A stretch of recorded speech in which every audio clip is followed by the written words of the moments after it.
Hello, fellow word nerds, and welcome to My Plotting Method by Queenco. Now, again, this is just my method. Feel free to take whatever it is you want from this. Now, let's start with Act 1. The very first thing I determine is the premise. A premise for the purpose of plotting is a one-sentence summary of your story. This one-sentence summary does not include names. For example, a young teen volunteers for a life and death tournament to save her younger sister's life. Or, for the purposes of this video, I have created an entire plot.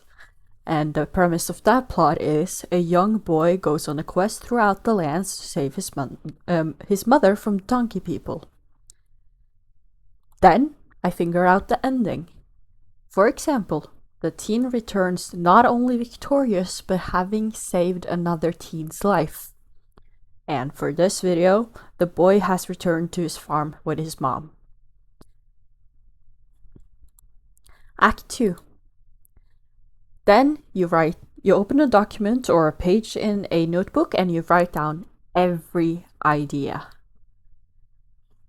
Character ideas, character arc conclusions, plot points, pieces of dialogue, vague descriptions of setting, anything. Even if the ideas are quote-unquote dumb. You can then sort the ideas into these categories: character ideas, plot ideas, and to get a better overview.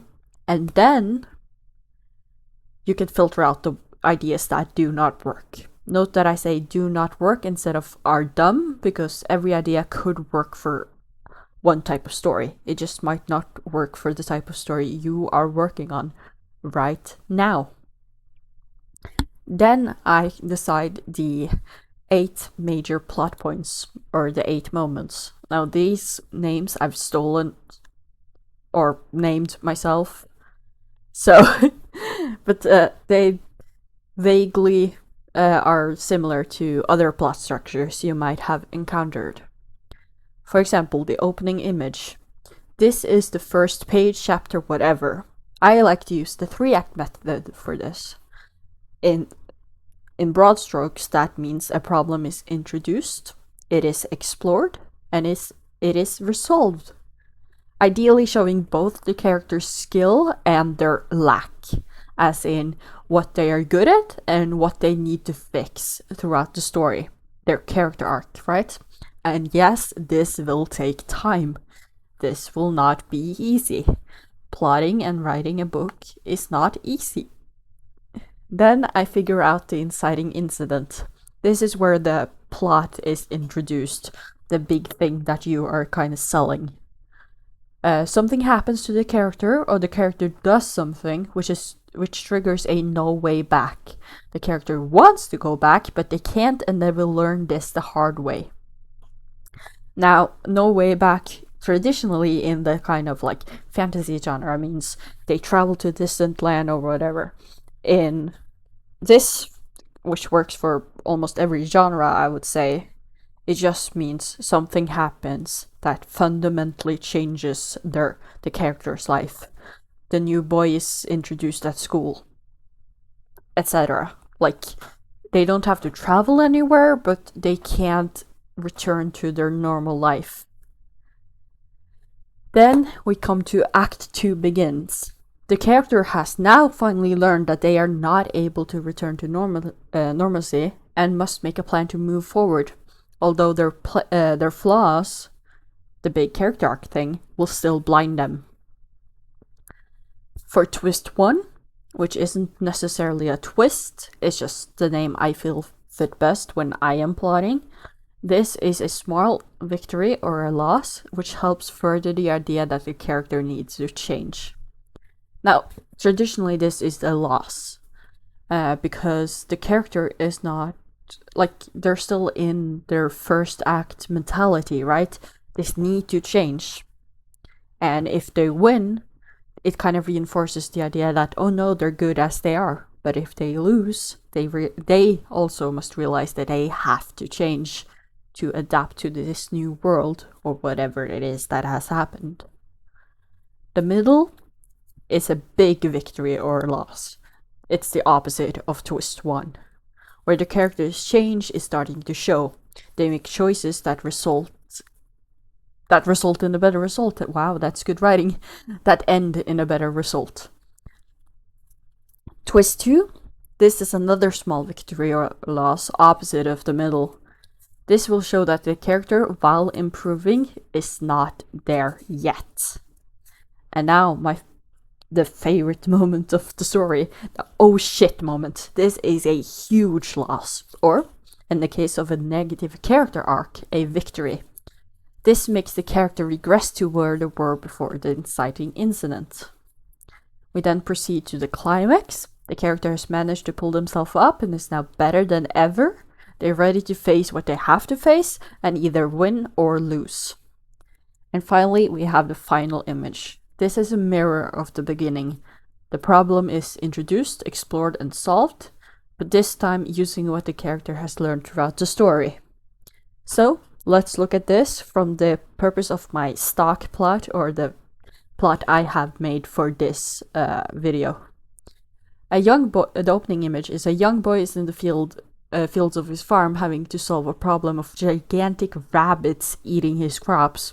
He does this in a careless manner. The inciting incident is the boy's mother is kidnapped by donkey people. Now he has to change. He has to go find his mother. Why did the donkey people take her? Right?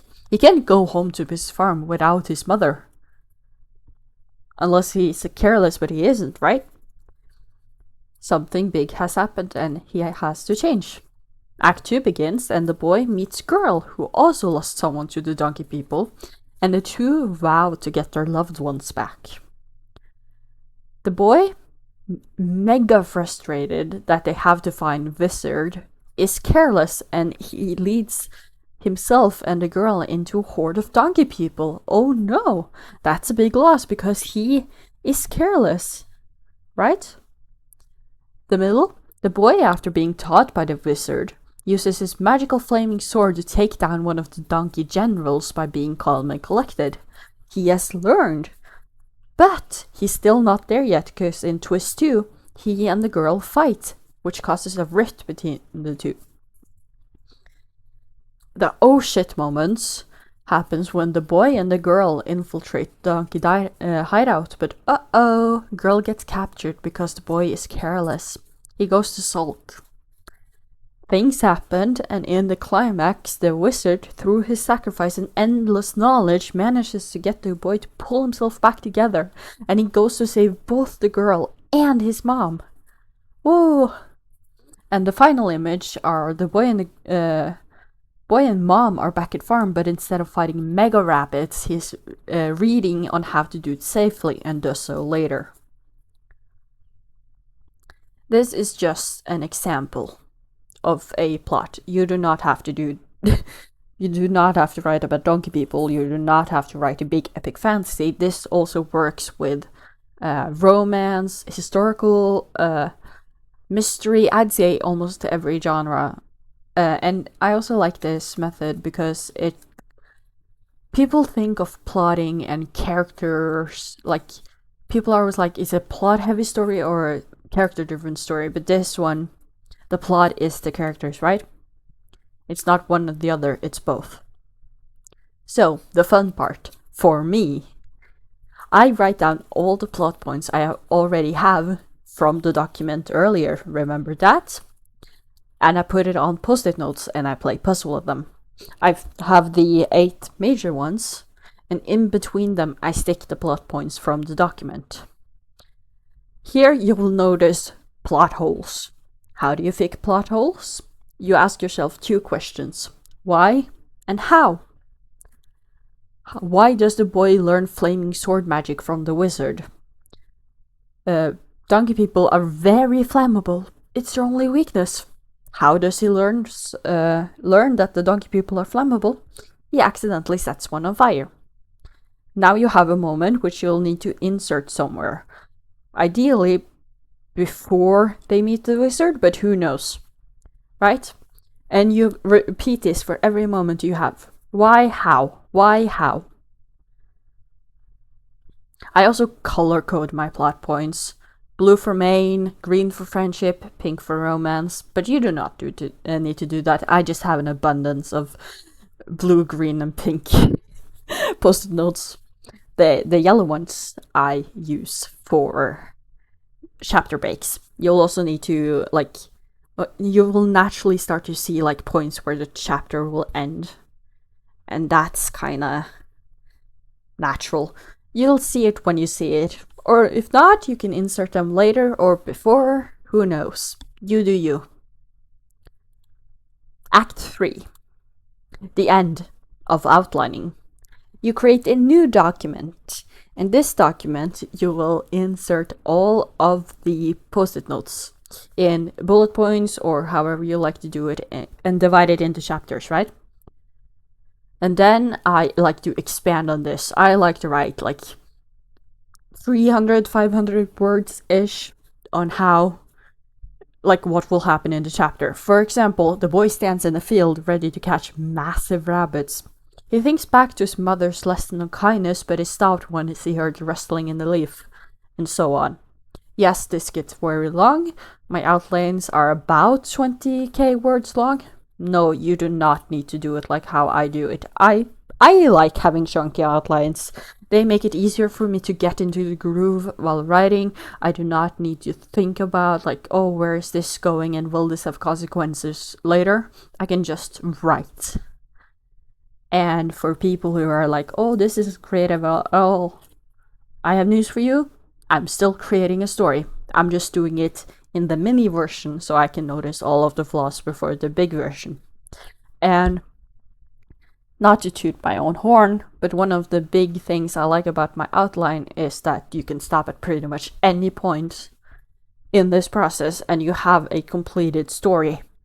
So if not writing everything down is important to you, then you can stop at the 8 moments. Or if you just like the beginning and end, you have the beginning and end, and maybe you can throw in the middle there too. Who knows? But yeah, this was me, Queen Co. Have a wonderful writing session, and I hope to see you guys soon. Bye bye!